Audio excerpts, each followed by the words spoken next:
There's some time. Attorney Lazaro, Attorney Gascon. Very basic yan pag notarize di ba? Yung napapanotarize, kailangan nandyan sa harap mo at kumpletos ng mga identification para i-compare mo yung ID na presenta sa'yo at mga picture doon, tumutugma doon sa kaharap mo.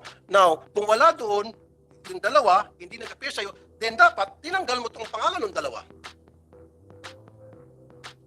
Sabi ko nga sa'yo, pwede ka ma-disbar dito. Pwede ka ma-disbar, and you know that.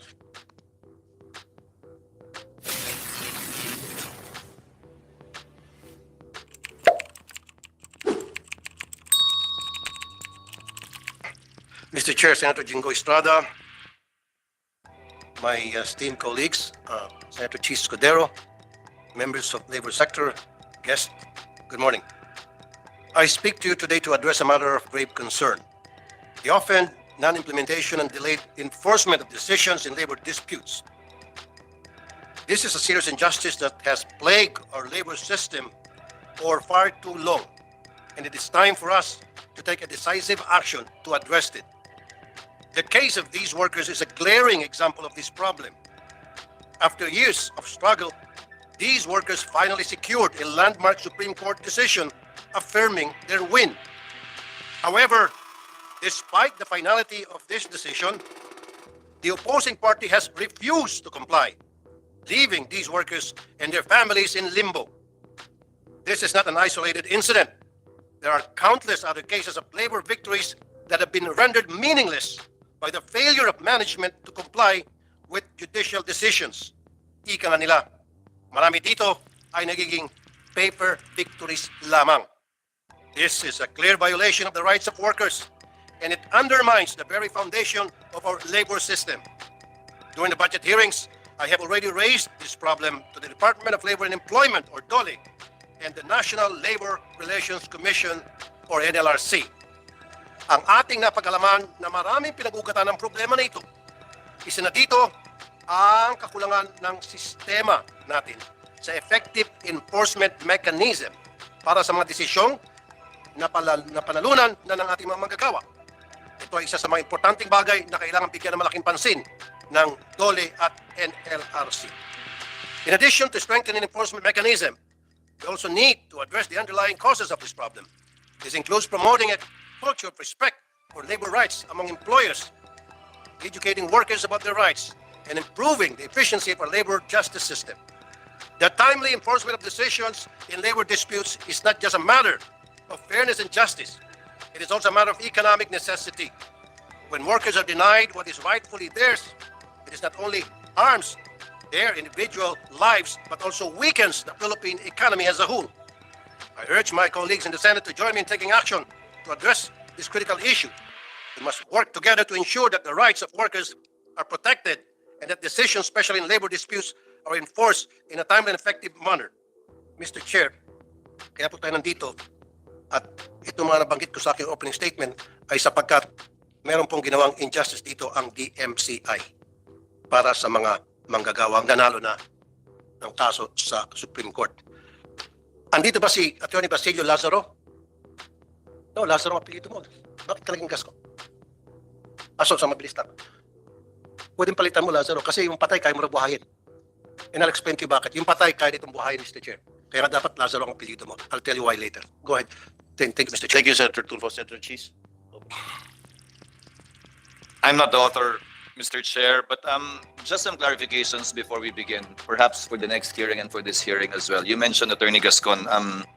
I saw the letter written by the Vice President of DMCI, Mr. Pasha. Attorney Gascon, tama? Pasho, Your Honor. Pasha? Pasho po. Your Honor. Pasho? He's the Vice President? Yes, Your Honor. And he said you are the Corporate Secretary? No, Your Honor. I'm the Corporate Counsel, Your Honor. You're the Corporate Counsel? Yes, Your Honor. And you said the chairman does not participate in day-to-day, therefore cannot answer anyway, and he is out of the country. Would that be correct? Yes, Your Honor. But who is the president and CEO of the company? Mr. Alfredo Austria, Your Honor. So why not send, may I ask the chairman of the committee to kindly invite the president and CEO? I guess he would know the day-to-day operations of the company. Would that be correct? Yes, Your Honor. My problem, Mr. Chairman, with Attorney Gascon is he does know a lot about this resolution filed by Senator Tulfo because as he explained earlier, he took part in it in a major way. And I would rather hear from officials of the company if they are aware of these actions and actuations made by their corporate counsel. So may I ask that in the next hearing we invite the president and CEO of the company in the person of Mr. Austria? Tama ba? Yes, Your Honor. In the person of Mr. Alfredo R. Austria. The chair instructs Yes, the COMSEC to invite the names mentioned by Senator Jesus Codero. And one more point, Mr. Chair, for the next hearing again, for some administrative matters. May I know if the company you represent is a listed company, sir? Your Honor, the MCI Project Developers, Your Honor, is not a listed company, Your Honor. But the parent company, Your Honor, the MCI Holdings, Your Honor, is the listed company. And what is the relation between the two? What Uh, listed company yung parent company? What regulations, if at all, would cover the your company that you're representing? Listed in the MCI, di ba? yes, Your Honor. So, what declarations or what regulations would cover your company? I guess, Your Honor, the corporation code, Your Honor.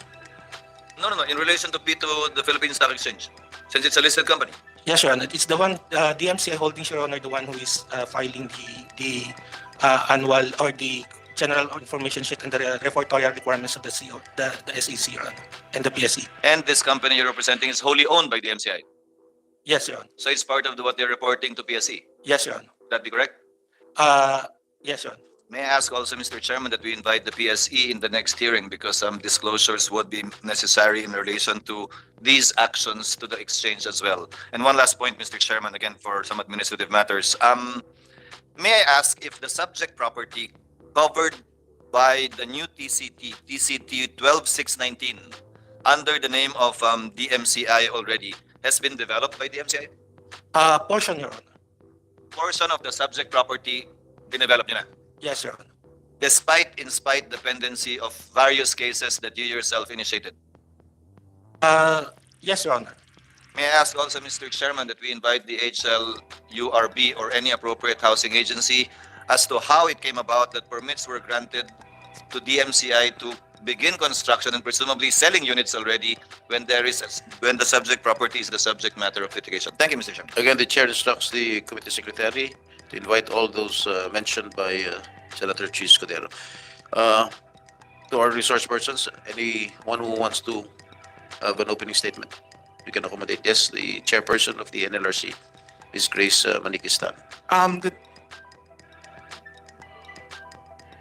Good morning po, Honorable Chair, Senator Jingo Estrada, Vice Chair, Senator Rapi Tulfo, and Senator Francis Escudero. NLRC welcomes this opportunity to take part in these proceedings as we are confident that this will help us address some concerns of NLRC challenges that we encounter in enforcing our decisions. And we know that we need to work closely with the Senate to address these concerns, especially also for some legislative issuances that may be necessary to help us in our problems. Maraming salamat po.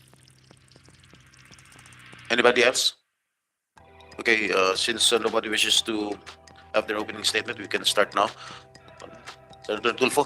Yes.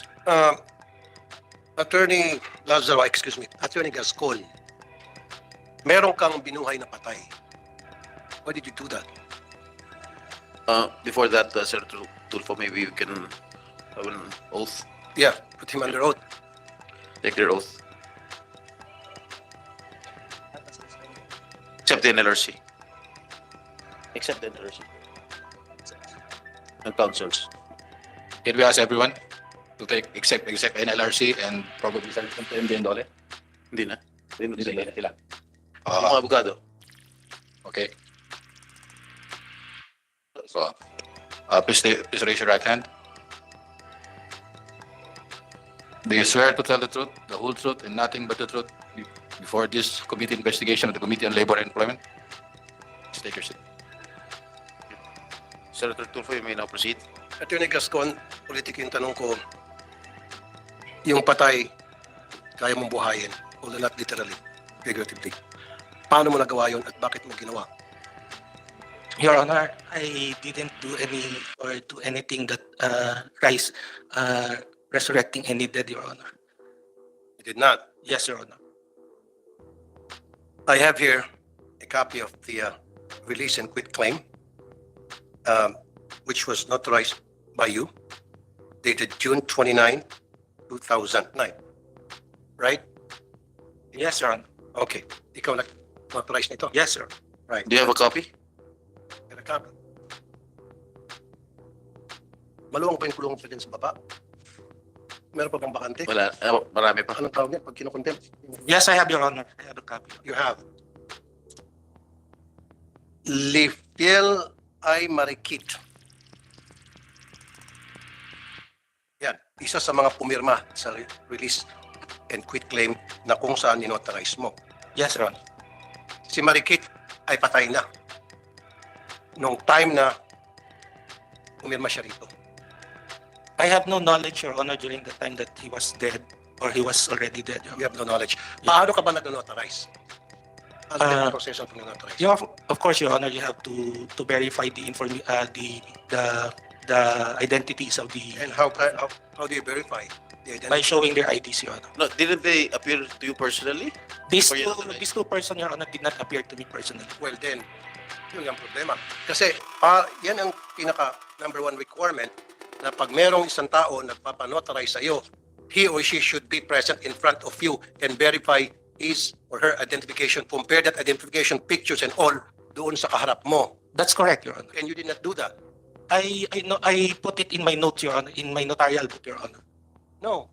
Sabi mo kasi wala ka knowledge at hindi siya sumipot. Sumipot ba siya o hindi? Hindi po siya sumipot, Your Honor. Then bakit mo dinotarize na hindi pala siya sumipot? Ang pinakita lang sa iyo, dokumento. And all these people here, not only Marikit, but 1, 2, 3, 4, 5, 6, 7, 8. 8 of them did not appear before you. And you just, binigyan ka lang itong dokumento na pirmado na and then pumirma ka na lang. No, Your Honor. They personally appeared to me, Your Honor, except only the two, Your Honor. Except. Then Then dapat hindi mo tinuloy yung pag-notarize or binura mo siya. You shouldn't have included the names of the two persons who did not appear to you personally. it's a pre-forma, Your Honor, when it was given to me. And then Excuse me? it's a pre-forma, Your Honor. It's the documents are already prepared when it was presented to me, Your Honor. Then dapat binura mo o idinilit mo, inalis mo. Yung dalawa na wala sa harap mo. Yun yung pinaka-basic eh. Attorney. Yeah, No, but attorney. yeah, Otherwise, I know, Your Honor, but baka masampang ka ng disbarment. I included it, Your Honor, in my notarial book, where in fact it is dated 2009. I clearly state that non-appearance of lead field Maratan Kaya, person. Attorney Lazaro, Attorney Gascon, very basic yan eh, pag-notarize eh. Di ba? Yung napapanotarize, kailangan nandyan sa harap mo at completos ng mga identification para i-compare mo yung ID na presenta sa iyo at yung picture doon, tumutugma doon sa kaharap mo. Now, kung wala doon, yung dalawa, hindi nag-appear sa iyo, then dapat tinanggal mo itong pangalan ng dalawa. Sabi ko nga sa'yo, pwede ka matisbar dito. Pwede ka matisbar, and you know that. Kaya tinawag kitang Lazaro kasi ayaw mong buhayin yung patay. Patay na to, matagal na patay, binukay mo. Kaya nga namatay ito, Mr. Chair. Go ahead. With the permission of Senator Tulfo, I used to Please. be a notary, Senator Tulfo. I ceased because the responsibility is huge and I didn't want to get in trouble. May I ask directly, Attorney Gascon, regardless of what you put in your notes, nag-certify ka eh, pumirma ka. And I will read the acknowledgement. Before me, in this and that jurisdiction on this date, personally appeared the following.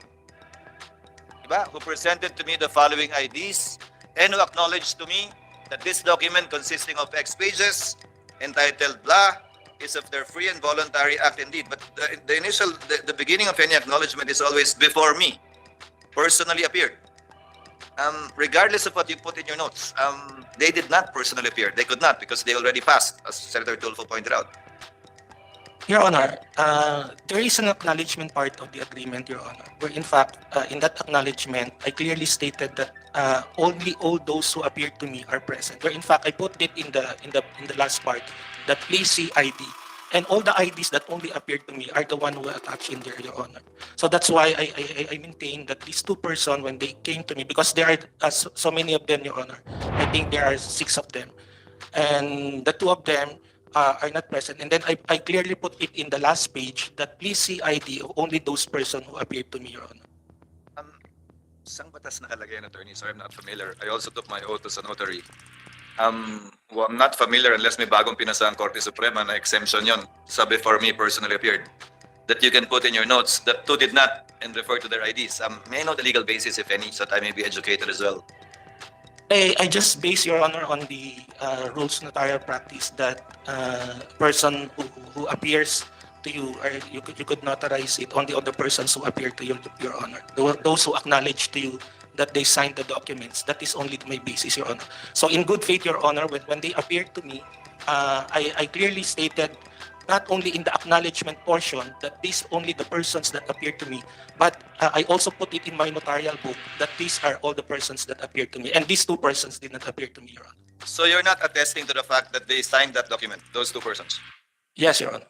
And yet, you as the corporate counsel facilitated the registration of that document so that a new TCT will be issued in favor of the company you're working for, despite your personal knowledge that two of the six most likely did not sign voluntarily, willingly, or even were alive at that time. And yet, that document was used to register your ownership over the subject property. Paano nang, if you admitted earlier na hindi nga sila kasama, yung dalawa sa anim hindi kasama, eh ba't yung ginamit yung dokumento yun para i-register yung interest at pagmamayari ng DMCI Property Holdings? Yes, sir, please. Your Honor, as I have said before, this document were not prepared by us. It's a pro forma. When we during the time when it was asked us to meet them, I think the sixth person appeared, and then they as far as we're concerned, and together with their counsel during that time, Your Honor, they were assisted by the counsel, and then they signed the documents, Your Honor. And then that's the basis that they submitted to us, and that's the document that we use, Your Honor. Exactly, you notarized it with the absence of two persons. Apparently, one of them was already dead. And you used that same document in spite of the fact that you didn't see those two persons and you noted in your notarial book na hindi sila nag-appear, you still use that document to register your ownership. That would be a correct narration of facts, sir? In good faith, yes, Your Honor. I yield, Senator Tulfo. Attorney Gascon, dito sa acknowledgement sa pag-notarize mo. So umpisa pa lang sabi rito, before me, a notary public for and in the above jurisdiction this June 29, 2009, tapos at Makati City, personally appeared for the second time. Pero sabi mo, hindi nag-appear. So dito, nanumpa ka, nilagay mo yung pangalan mo, pumirma ka, sinasabi mo na personally appeared, and yet hindi pala. So dapat madisbar ka. Senator, again, what I'm referring only is the two person, Your Honor. But Kaya nga, di ba? Dalawang hindi nag-appear. Eh dito, sinabi mo na personally appeared. Yan o, ikot-ikot tayo rito, hindi tayo matatapos. Personally appeared. Lawyer ka, what does it mean? Ano ibig sabihin ng personally appeared? Tagalog mo. personal po silang humarap sa akin. Exactly. So personal na humarap ba yung dalawa? Lalo na itong si Marikit? Hindi. Dahil patay na eh. Yes, Your Honor, I acknowledge that fact, Your Honor. Na hindi siya umapir. Yeah, the two, O Your Honor. bakit mo ninotarize? Eh wala para sa harap mo ito si Marikit at yung isa pa.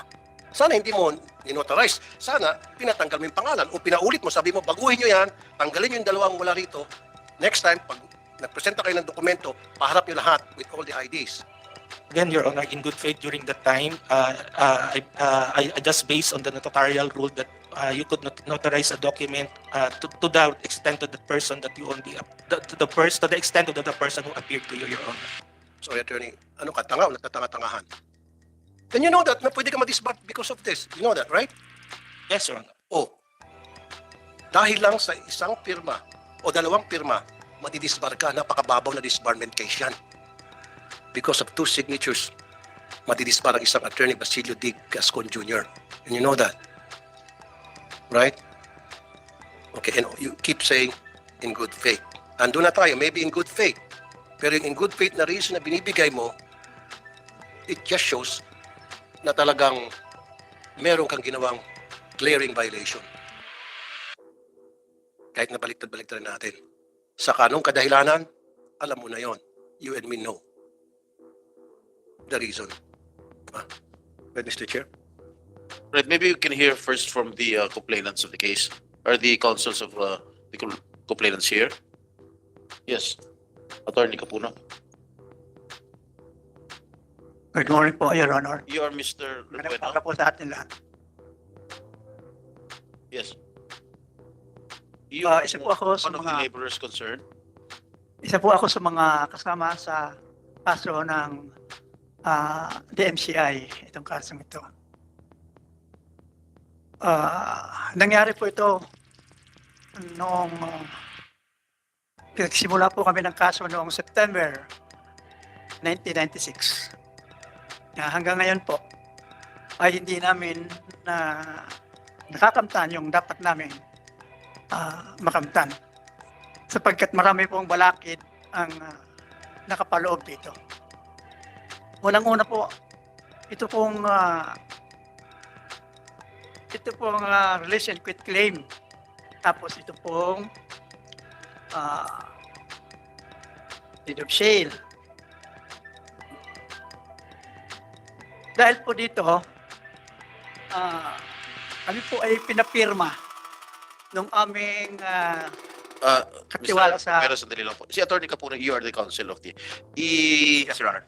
Morning. Ilahad muna natin yung chronology of events kung pwede kasi para malaman na NRC, malaman ng mga manonood natin. First, noong 1996, Nelia Bernades et al. With co-complainants Lidfiel Marikit and Gerson Talam filed before the labor arbiter their respective complaint against Liberty Transport Corporation and its owner, spouses Honorato Lacsina and Milagros Lacsina, for illegal dismissal, non-payment of wages, and other monetary claims. Tama? Yes, Your Honor, that's correct. And on April 27 of 1998, the labor arbiter rendered a decision in favor of Bernadas et al.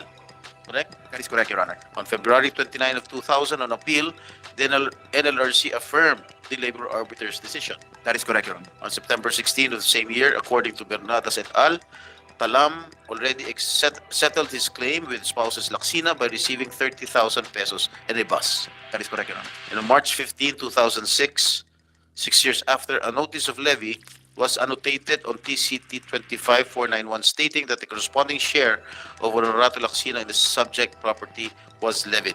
That is correct, Your Honor. Okay. A year after, February 15, 2007, DMCI filed before the labor arbiter a third-party claim with an attached affidavit of title over property claiming that it is the owner of the subject property. It alleged that the subject property, then covered by TCT number 615, was sold by its previous owners, Honorato Lacsina, Reynaldo Bonifacio Lacsina, and Renato Dionisio, to Taguig Land Development Corporation way back on December 29, 1995, via deed of sale, and that Taguig Land later merged with DMCI in 1997. That is correct, Your Honor.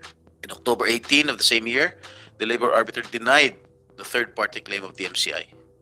That is correct, Your Honor. November 28 of next year, 2008, the NLRC affirmed the October 18, 2007 order of the labor arbiter. Correct? That is correct, Your Honor. Court of Appeals made the October 18, 2007 order of the labor arbiter final and executory through its decision in CAGR number SP number 107334. And on March 4, 2009, the labor arbiter issued an order directing the sheriff to proceed with the execution to satisfy the judgment award rendered in the main labor case. That is correct, Your Honor. Okay. On April 3, 2009, a month after, a public auction was conducted in which the subject property was sold to respondents through their attorney, in fact, Evelyn Insilaire Bueno. Correct? Yes, Your Honor. And several months after, Sheriff Dayo issued a certificate of sale which was inscribed on TCT number 25491. And in June 29, 2009, according to DMCI, Bernades et al., including Marikit and Talam, executed a deed and/or certificate of redemption of real property and a release and quit claim in favor of DMCI. That is correct, Your Honor. And on June 30, 2009, the purported 1995 deed of sale executed in favor of Taguig Land was annotated on TCT number 25491. A petition was also filed before the Register of Deeds for the cancellation of the certificate of sale annotated on TCT number 25491. And a month after, an entry cancellation of the certificate of sale was annotated on TCT number 25491. As a consequence of these incidents, TCT number 1269 was issued in the name of Taguig Land and TCT number 2549 was cancelled. Correct? Yes, Your Honor. All right. You may now proceed. Your Honor, from there, I understand those facts mentioned by the Honorable Chairman are the undisputed facts found by the Supreme Court already in a decided case before them. In two instances, Your Honor, the Supreme Court has declared that the basis of rights of DMCI over the subject property cannot be considered or declared as null and void. First, Your Honor, in the sale that you mentioned in 1995, where DMCI alleged that they bought the subject property from the original owners of the property, the Supreme Court said that this cannot be given any weight, and instead the sale should be nullified because it is, in the words of the Supreme Court, it is beyond human experience that DMCI will not register its rights on the property for more than 11 years already, Your Honor. Also, it was noted by the Supreme Court in the decision that since this first argument used by the company was not accepted by the Supreme Court, in their words, Your Honor, the DMCI undertook, as what they said, underhanded method, Your Honor. And this underhanded method is the use of the deed of the release and quit claim, which was a subject of the inquiry of the Senator Tulfo earlier, where a person who is already died in 1997, signature appeared in this deed and was notarized in year 2009, Your Honor. So the Supreme Court did not even accept this as a good reason for the basis of the interest of DMCI over the subject property, Your Honor. Okay. Attorney Gascon, nung pinirmahan mo yung quit claim, yung notaryo, yun, meron bang ID pinakita sa'yo ito marikit? Wala po, Your Honor. Sabi mo may ID na pinakita sa'yo? Your Honor, and Talam? Yes. No, they didn't show to me any ID, Your Honor. That's the reason why I put in the notarial, in the back of the notarial register, Your Honor, that please see ID. So they never showed up physically? Yes, Your Honor. O siyempre, patay na isa, paano papakita yun unless binuhay mo? So what, katulad yung tinanong ni Senator Tulfo, why did you still sign that notary na hindi sumipot yung dalawa? You should have deleted it from your, from the list. Your Honor, I have said in good faith, I just based on the notarial rules that a notary public can notarize a document. Kasi may pirma pa yung marikit sa kayong talam eh. May pirma pa eh. How did you know that these were genuine signatures? They're not the one who signed it, Your Honor. So who signed it?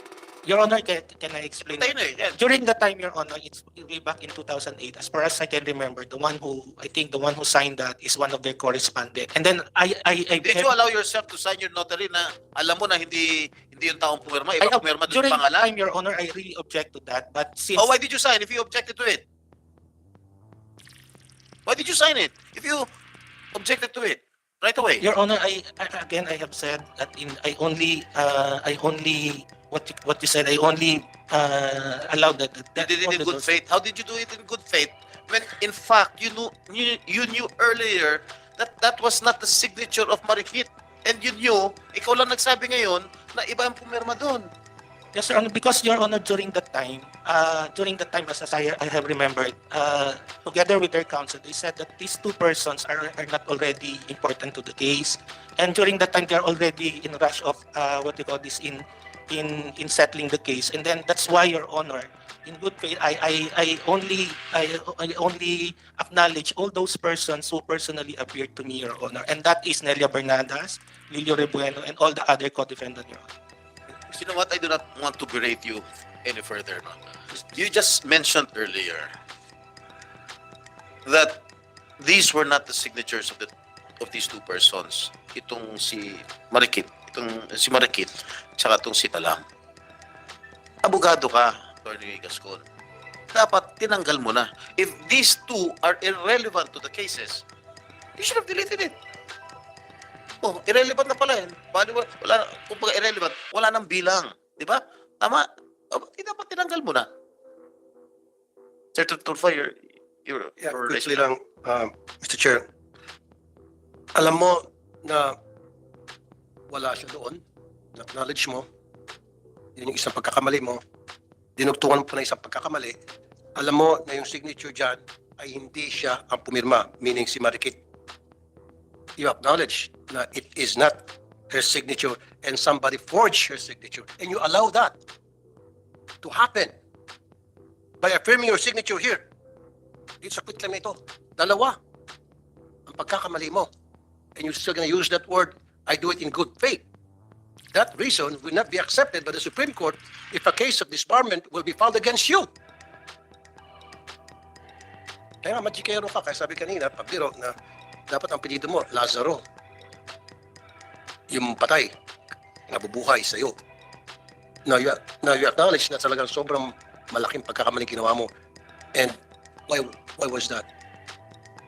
And anong dahilan? Ba't mo pinayagan mangyari ito? Maybe you have a reason to do it. Wag mo nang gamitin yung salitang in good faith. Why did you let it happen? Attorney Gascon, sir, you must have a reason. Maybe yung reason mo hindi namin kayang abutin at ikaw lang nakakabot. But try us. Anong reason? Alisin mo yung good faith, ha? Your Honor, during that time, as I have remembered, these workers are already asking the company to be settled. They're asking already to be paid, and they're also asking that should the case be already be settled with the workers, Your Honor. So when the counsel of the counsel of the complainant, Your Honor, I would like to remind Your Honor that PMCI is not a party to the labor case.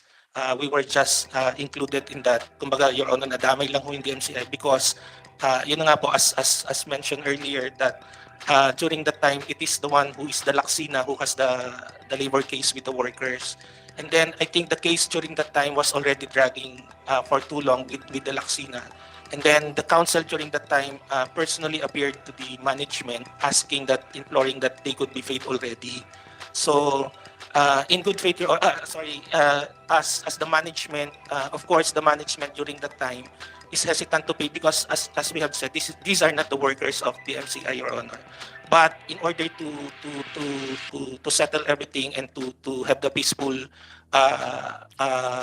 of the company, they decided to agree, Your Honor, during that time that they should be to pay them, Your Honor.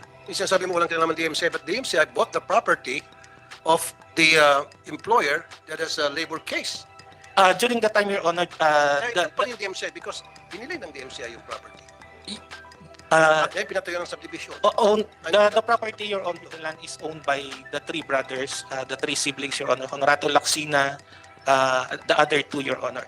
Between the three brothers, Your Honor, the three siblings, only Honorato Laksina has a labor case because he owned the Liberty Transport, Your Honor. But during that time, Your Honor, 1995, DMCI, I am not yet connected with the DMCI during. DMCI has no knowledge that the Laksina, Your Honor, one of the seller has a labor case, Your Honor. It is only during the time that the property was levied, only the time that DMCI have the knowledge that Laksina has a labor case, Your Honor. Kaya nga, so na-levied na yung property, bakit niya tinuloy pa rin pagpapatay ng condominium? During that time, Your Honor, we haven't. During that time, Your Honor, DMC has not developed the property during that time. It's the 2008. It is only recently that the condominium was built on the portion of the property. Because, Your Honor, during that time, we maintained that DMCI maintained that only the portion of the property owned is involved in the litigation, Your Honor. It's a 1.6 hectare, Your Honor, and DMCI maintained that since the three brothers, only the Laksina has a labor case against these workers, so the two other siblings, Your Honor, are free from this case, Your Honor. Okay, I think I need Attorney Regan Capuno, sorry. I need to get your reaction to what he said. Thank you, Your Honor. With respect to that development, Your Honor, we find that, as mentioned by counsel, their development of condominium in the said area is only just recently, but they are aware of the ongoing case already long before the development. So we believe, Your Honor, that at the time they develop or made a master plan of the development in that area, they're already aware of this ongoing case involving the land. On the issue that only a portion of the 1.6 hectare land belongs to the complainant, the fact, Your Honor, is that there is no subdivision yet on the one. If that is the position of a DMCI, there is no subdivision yet of that property. So we don't know which portion belongs to the laborers or to the other one. But in the proceedings before the labor arbiter, the National Labor Relations Commission, the Court of Appeals, and in the decided case by the Supreme Court Third Division, the subject property has always been treated as one, as a whole property, Your Honor. Yes, Attorney Gascon. Your Honor, it is during the time when we developed the property, again, Your Honor, we specifically included in our report that there is a pending litigation over this property. At the same time, Your Honor, that's why this case has dragged for so long, because during the time, there are a lot of different parties who is claiming over property in the rights of the DMCI, Your Honor. That's why we filed a case in Supreme Court, because we maintain that only 1/3 of the property is allotted for the workers. Where in fact, Your Honor, in the recent Supreme Court decision, where is the main case, the Supreme Court upheld our contention that indeed that the workers only are entitled to the 1/3 of the property. And it is pending, Your Honor, in Supreme Court, and we filed an MR, Your Honor. Is that Mr. correct? Chairman, if I may. Senator Cheese? Just to interject. As a lawyer, even assuming what you're saying is true, na yung isang kapatid lang, yung may adverse judgment na dapat bayaran yung mga manggagawa, may dalawa pang kapatid na may-ari ng lupa, at best, you have a 2/3 inchoate share. And I'm sure you know the definition of what inchoate means, Your Honor. which means It's that it's still undivided, Your Honor. may parte ka pero hindi mo pwedeng ituro kung alin mismo yung parte mo. Yes, Your Honor. That's why I wanted to invite HLURB, Mr. Chairman, because if they're already developing and constructing it without that issue being settled, anong karapatan na lang magdesisyon para sa sarili nila na ituro, sige, dito na kami. Yung 1/3 nyo, kung 1/3 man ngayon doon na. Second point, Mr. Chairman. Assuming that your theory is that the workers are only entitled to 1/3 of the total property dahil isa lang yung may utang, ang pinangbayad para ma-settle, correct me if I'm wrong later on by the NLRC, ang pinangbayad para ma-settle yung kulang-kulang 2 milyong utang na judgment ng NLRC was the entire parcel of land. Number 2, hindi nila ni-redeem after the period of redemption, which they could have done, either by any of the brothers, for that matter. Because remember, this was not a deed of sale executed by the 3 brothers or by 1 brother without the knowledge of the 2 other siblings. This was by virtue of a judgment by the NLRC. Yes, sir, please. Kindly.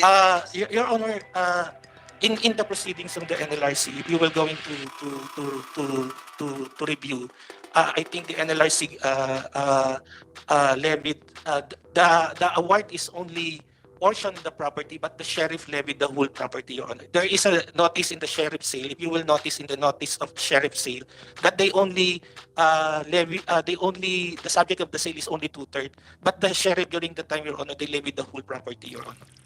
Sinong may-ari noon at that time? Si Laksina pa. It was already sold, Your Honor, in 1995. However, the title was not transferred because during the time, Your Honor, I think like Laksina, the sale has happened, what you call this, they paid they didn't pay the whole estate tax, Your Honor. So that's why they're being assessed of the deficiency tax of the estate tax. So because of that, Your Honor, the sale cannot secure a certificate of registration for the sale, Your Honor, because the BIR is asking that the estate tax should be settled first, Your Honor. The subject matter of both TCTs under question is 1 parcel of land. Correct me if I'm wrong. Yes, Your Honor. If you yourself are admitting that you only have 2/3, and if at all the subject matter of the case only involves 1/3, edi bakit kayo nagkaroon ng titulo at binili nyo yung kabuuang lupa? No, Your Hindi Honor. nyo No, makausap yung mga labor. no, Your Honor. The sale was what you call this? The sale was completed, Your Honor, 1995. Between you and the Laksinas. Yes, sir, for 1.6, Your Honor. And the seller of that land, Your Honor, are 3. They were included. That the registered owner in the land, Your Honor, are three person, Your Honor. Exactly my point. They sold the land to you in spite and despite the fact that it was already the subject matter of levy and execution by virtue of a decision of the NLRC. No, Your Honor. During the time, Your Honor, there is still no notice and levy. It was only in 1995, I guess, Your Honor, the levy was only, I forgot the date, Your Honor. So, 2006. When was the levy, Attorney Kapuno? 2006 or 2007, Your Honor. Sure, Your Honor, but only recent, 1995 was the date of the sale, and only 2006 or 2007, Your Honor, when the levy was annotated in the TCT, Your Honor. It was on March 15, 2006. A notice of levy was annotated on TCT number 25491 stating that the corresponding share of Honorato Laksina in the subject property was levied. Or did Yes, Your Honor, that's correct. And then, please proceed. And then, Your Honor, after that, we are not, of course, we are not aware that there is a labor case levied held against the Honorato Lacsina, Your Honor. So it was only in 2007 or 2008, Your Honor, that we discovered that there is a levy. And during that time, because of that, I think one of the counsel of the complainant during the time already what they call this conveyed their interest to settle. And during that time, Your Honor, we maintain that we are not party to this case. It should be the Lacsina should settle the award to the what you call this to the workers. But again, Your Honor, since they requested that they want to be paid already and enjoy their victory in the labor case, and in addition to all the previous award that they were received, Your Honor, only this amount was already not been given to them. One last point, Mr. Chair. I didn't practice labor. I will admit that. I was a litigator, but not in the NLRC. May procedure ba for attachment sa NLRC during the pendency of a case? Magandang umaga po. Meron po ba? Meron po. In this case, this property was not attached during the pendency of the case. Pendentility.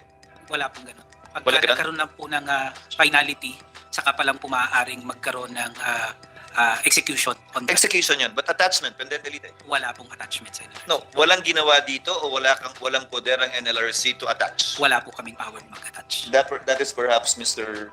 Chairman, one avenue for remedial legislation because that remedy, meaning for an attachment pendentility, is available in regular courts but not before the NLRC.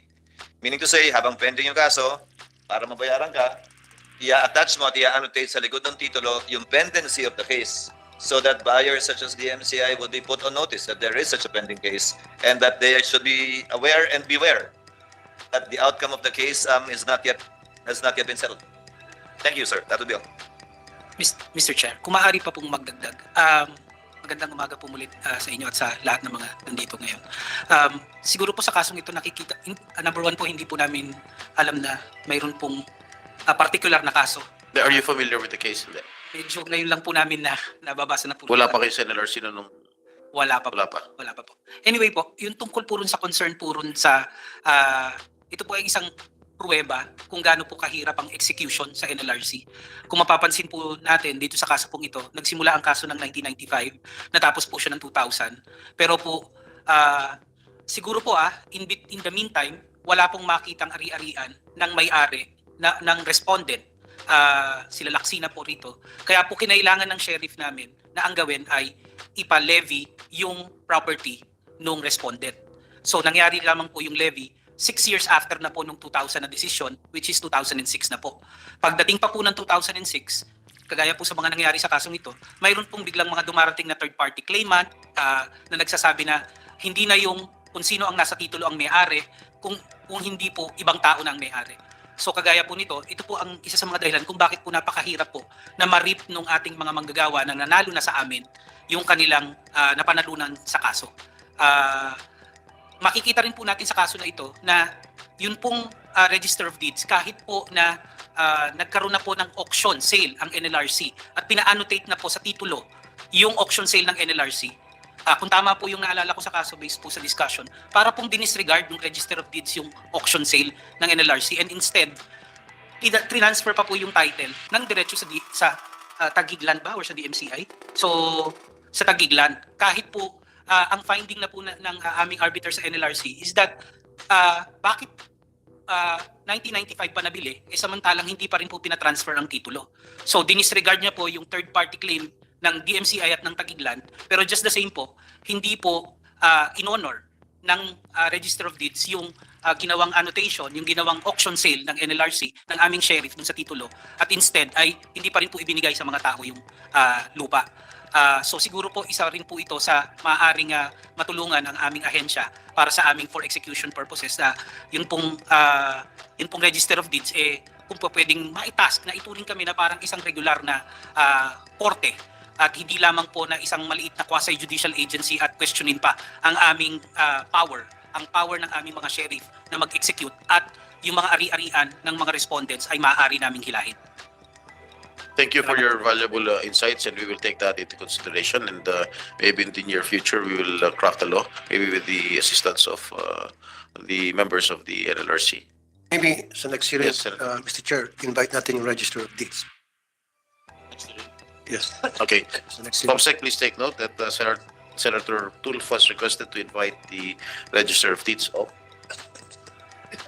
Yung sinasabi kanina, Taguig. of Taguig, No? Pwede po, siguro po pati po yung sa LRA mismo. LRA mismo. LRA. Siguro po. Alright. Suggestion lang. Take note of it. You want something? Do you have something to say, Attorney Gascon? Were you raising your hand a while ago before I acknowledge the Commissioner Ligdao? No, Your Honor. All right. Maybe we will, si Mr. Lillo, hindi natapos yung iyong Ayan, Honors, magandang araw po sa ating lahat. Ako po ay nagpapasalamat na ang kasong ito ay nadala dito sa Senado. Sapagkat ito pong kasong ito ay nagsimula pa noong 1996 September. Hanggang ngayon ay wala pa kaming kasiguraduhan na makamit namin yung aming minimiti. Sana naman po magkaroon ng pagbabago sa mga implementasyon ng batas natin. Pagkat kami pong mga manggagawa ay dihadong-dihado sa ngalan ng hustisya. Sapagkat mahigit 26 years na po ito na kasong ito. Hindi po namin malaman kung ano ba talaga ang mangyayari sa amin. Sapagkat simula-simula pa man sa labor, NLRC, sa LRA, hanggang na Court of Appeals, hanggang Supreme Court, lahat po ay naipanalo namin. Pero nung kami po ay inaano namin sa Register of Deeds, kung na-implement yung decision, pabor sa amin, tinanggihan po kami. Wala po kaming napala na hindi namin maintindihan kung saan ba kami pupunta. Ano bang batas ang pwede nating may ano dito? Para magkaroon ng ngipin yung ano ng labor. Desisyon ng labor. Mr. Chair, tapos na ba ang budget hearing para sa Register of Deeds? Sarap design to eh. Ano ba? Ngayon na lamang. It's under the DOJ. Oh, is that right? Okay. Meron ng entry of judgment dito, dated April 4, 2022. Ito yung sinasabi ni Mr. Rebueno. Final and executory, January 16, 2023. From the 3rd Division of the Supreme Court, na kung saan dininay yung instant petition ng DMCI at ina-affirm yung prior decision ng Korte Suprema, and yet hindi natuloy. Anong nangyari dito? Attorney Gascon. Your Honor, I think there are three cases involving this issues, Your Honor. First is the main case, which is still pending with the Supreme Court, wherein the Supreme Court, in this case, Your Honor, the Supreme Court said and finally affirmed the stand of the MCI that the workers are only entitled for the 1/3 of the property. Then second, Your Honor, the one that you are referring is another case. That is the case involving the inconsulta filed by Miss Evelyn Insalay Rebueno, Your Honor. Who is Insalay Evelyn Rebueno, Your Honor? She is the one who alleges that the workers sold their rights to Insalay Evelyn Rebueno by virtue of a deed of sale. And Insalay Evelyn Rebueno is also the one claiming rights and ownership over the property because according to her, the workers already sold their rights over to her. And this Insalay Rebueno, Your Honor, filed in Register of Deeds for the registration of the order. But unfortunately, the Register of Deeds during that time denied her petition, and then the Register of Deeds elevated the case to in consulta to LRA. That's the one that's the subject of that case, Your Honor. And another case, Your Honor, is the what we call the MCI filed the quieting of title because again from the very beginning we are maintaining that the workers are only entitled to 1/3. But this case, Your Honor, I guess since it will be already the first decision already, Your Honor, the Supreme Court already affirmed the petition that the workers are already entitled to 1/3. So I guess, Your Honor, the quieting of title will be immaterial because the Supreme Court right now have already decided that and upheld the fact that the property only belongs to the 1/3 of the property, Your Honor. Attorney Capullo?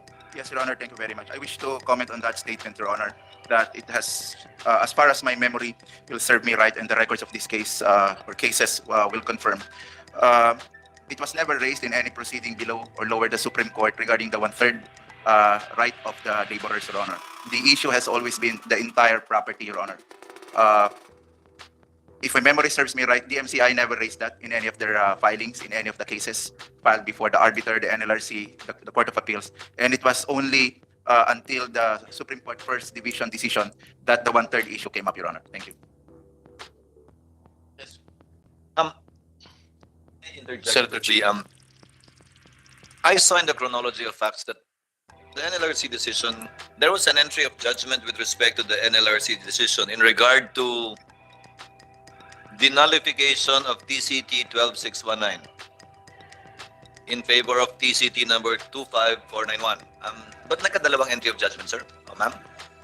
And my understanding is pag may entry of judgment, final na, but inappeal pa sa Court of Appeals. But nag-MR pa, tapos nag-entry of judgment ulit. Can you explain that, ma'am? I think po, yun pong unang entry of judgment was issued while may MR na pending, meron hong oversight na nangyari doon. Ni-raise po nung kabilang party na meron pa po kami motion for reconsideration na pending pa po yun. So i-resolve nyo muna po bago kayo magkaroon ng entry of judgment. Ay. So ni-resolve po yung MR. In the process of resolving, they have to lift the entry kasi medyo premature ang pagkakaroon ng entry of judgment, and then dininay po yung MR. And then a new entry of judgment was Was entered on May 16, Apo, 2012. yun po yun. Yun po yun. Paano inakit sa Supreme Court yun? May entry of judgment tayo. Ang amin po kasi mga decisions, kahit may entry of judgment, pwede yung isubject ng petition for review sa Court of Appeals at umaakyat po yan sa Supreme Court. Under Rule 65 po yung petition for certiorari. Which So is although, yes po. So although may petition po na umaandar, nag-execute po kami sa ibaba. Unless a TRO is issued by the Court of Appeals. So without a TRO pending appeal, you can execute Yes po. judgment. Yes po, Sen. Yes po. Mrs. Mika? Your Honor, with regard to the entry, I think with regard with this case, Your Honor, there are the entry of judgment that are referring is the main decision that the labor the labor already decided that they are really entitled for award, right? The NRC. That's the entry of judgment, Your Honor. But with the main case, there is still the one that the order of the what you call this, the NLRC ordering the title, that is the one that is still pending, Your Honor. As far as I remember, Your Honor. Marami pala violations of DMCI according to the Supreme Court. Are you aware of it? I'm not aware. In the decision of the third division. I'm sure you're aware of it. If Yeah, we are aware, Your Honor, but we filed an MR to that, Your Honor. DMCI is accused of forum shopping. Are you aware of it? Yes, Your Honor, it was in the decision. Given the foregoing settled doctrines, the court rules that DMCI is guilty of committing forum shopping when it filed a complaint for quieting of title with the RTC and a petition for certiorari before the CA, decision of which is appealed in the present petition. Ba't kayo nag-forum shop? Baka makachamba. Dalawa. Your Honor, we just only, Your Honor, exhausting. Kasi during that time, Your Honor, again, we are willing during that time to settle. But unfortunately, during that time, there are lots of parties who is coming to the MCI. There is one group who is saying that they are already the owner, and there is another group who are saying that they are owner, and then there is another group that saying that they're owner. Or in fact, Your Honor, we are always accommodating them. They always going to the office asking them for us to pay them. But we are explaining to them, if we will going to settle one of you, all parties should appear to us and have an agreement that after this, after we settle, no more claim will be again raised against the MCI. But again, Your Honor, the workers and also the other groups are not agreeing to each other. So we are at loss, Your Honor. Sino yung kakausapin ng DMCI? So that's why, Your Honor, actually, they keep on and changing the lawyers, and then another thing they will come again to us, and then they saying, "Hey, I'm the owner of the property. There are different parties already. So that's why the MCI, in fairness to us, we want to settle them, but unfortunately, ang dami ho nila. Ang sabi ho ng isa siya na may-ari, ang sabi ho ng isa siya na rin ho yung may-ari. Kaya naano po kami, nasabi namin kung magsisettle tayo, we have to make one stand and go to the labor arbiter, we settle everything so that we determine who will be to settle once and for all this case. Mr. Chairman, just a clarification because I'm getting confused now. The deed of redemption, correct me if I'm wrong, that you notarized, covers the entire property. Not just 2/3, the entire property. Yes, Your Honor. I'm confused now. From day one, you said yung may litigation is only 1/3. Sinabi mo kanina in Kuwait. But when you did the deed of redemption, it covers the entire property. That the TCT you were able to secure covers the entire property as well, which the Supreme Court struck down. Yun, final na yun. Wala nang issue doon, di ba? Correct me if I'm wrong. That's not the first division case. That's the third division case. Is that correct? Ang pinag-aawayan nyo sa first division case, yung pag-nullify ng title nyo ng NLRC, ng labor arbiter ng NLRC. Yun yung nasa first division. Is that correct? But your claim itself covers the entire property, because if really you're interested only with the 2/3 and you want the laborers to be paid and you're not that nice and magnanimous, then why not sue for partition? Your Honor, The Kuwait share of the laborers can be rightfully given to them. yeah, I acknowledge that. Did Your you ever do that? Your Honor, during that time, again, the workers during the time are claiming the whole property, which the MCI really objected. We said that we are that the property, that the portion only of the property should be given to the workers. But Your Honor, during that time, they still maintaining, even the other parties maintaining that they want to get the whole property. Fine. Sila yun. So, puro kitinaangkin nila yung buo, angkin nyo na rin yung buo. Because again, your position that they own 1/3 and you only bought 2/3 from the Lasinas was not in the early pleadings, It was not there.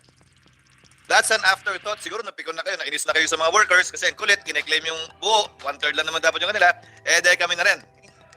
Tao lang, nabibigyan po, di ba? So, right? But you're claiming the entire property now. During that time, Your Honor, yes, we're claiming because Yes. it is as far. Just a yes or no. You were claiming the entire property from day one up to today. Your Honor, the portion of the property that not the 1/3 already, Your Honor, we are claiming now because we have already settled. Your Honor, settled with. But even before settlement, you were claiming the entire property. Yes, Your Honor, because So, wag mong sabihin 1/3 lang hinahanap. Because if you really wanted only, and if you really understood that you bought only the share of the two siblings and not the one with the case, then you could have stood for partition. And you could have gotten your 2/3. Hindi, you also wanted the whole property. I'm not, business is business, you want to earn a profit. But don't wash your hands of, we want to help the worker. Hindi, because if you really wanted to, you could have stood for partition, gotten your 2/3, and given the workers Now may I ask, how much did you buy the property for? How much was the value of the property in 2006? The whole property, since the subject property was never divided into 3 anyway. I have no. In the deed of sale, Your Honor, in 1995, the DMCA only bought the property at around.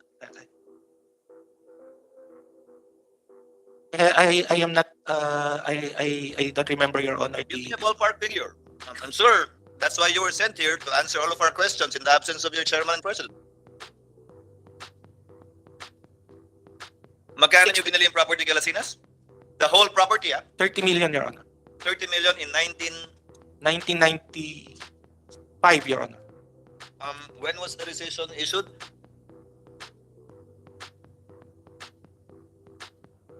(2023) The NLRC decision po. Yes. Oh, yeah. The award. I think 2000 po. Tapos 2006 po na Yung levy. Opo. Yung levy, right? 2006 po yung levy. Pero 2000 po yata nagkaroon ng entry of judgment na fine. May we see the deed of, can you submit to the committee a copy of the deed of sale? Because in the Supreme Court decision, Mr. Chairman, Senator Tulfo, they said it was not in accordance with human experience that a corporation, a real estate company at that, would fail to register for over a decade a deed of sale covering a huge tract of land. And that decision has since already become final. Would that be correct? Yun ba yung first division or third division? Third division yun. Kaya naman, tapos na yun eh. Your Honor, the one that is filed on MR is the one that says that why the MCI in the how many years didn't register the sale. Again, Your Honor, the reason why we didn't register it because, Your Honor, during that time, again, the Laxinas, the seller, are being assessed of the estate tax, deficiency estate tax, and because the Laxina during that time, it is the responsibility to what you call this to process this to secure the estate tax clearance. But unfortunately, in those long period of time, they didn't secure this clearance, Your Honor. Sir, that is standard practice too. You could have rescinded the sale if it took them 10 years to pay the estate taxes. Or number two, you could have simply subtracted it from the purchase price and you paid it yourself to make sure, as it is usually done. Di ba yung capital gains, yung buyer na minsan na nagbabayad para siguradong makakuha kayo ng car sa BIR, minaminus na lang sa purchase price. In this case, I find it incredible too that DMCI would wait for 10 years, longer than that, because of an estate tax issue, and you could have simply deducted the estate tax from the purchase price that you would be paying to the siblings. Your Honor, during that time, we have already paid. There is nothing more to deduct from the seller because they are already. That could have been taken into account at that time, because you knew of that already. Huh? Anyway, that's your business judgment. You still have something to say, Attorney Capuno, or None from our end, Your Honor. no more? All right. We will continue hearing this issue by next week, November 29, same time at 10 o'clock.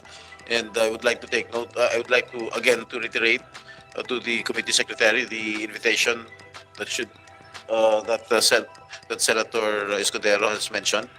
May I know who they are again? LRA, yung CEO ng DMCI, President CEO. President and CEO ng DMCI, HLURB, who else? Yes. Okay, PSC, PSE, Philippine Stock Exchange. Can you please tell your President and CEO of DMCI to be available on that date, Yes, Your Honor. or else we will issue a subpoena. All right? Yeah. Okay, hearing is hereby suspended until November 29 at 10 o'clock in the morning. So hanggang dito lang tayo mga tol. Maraming salamat sa panonood at patuloy na suporta. God bless you sa inyo lahat at hanggang sa muli. Paalam!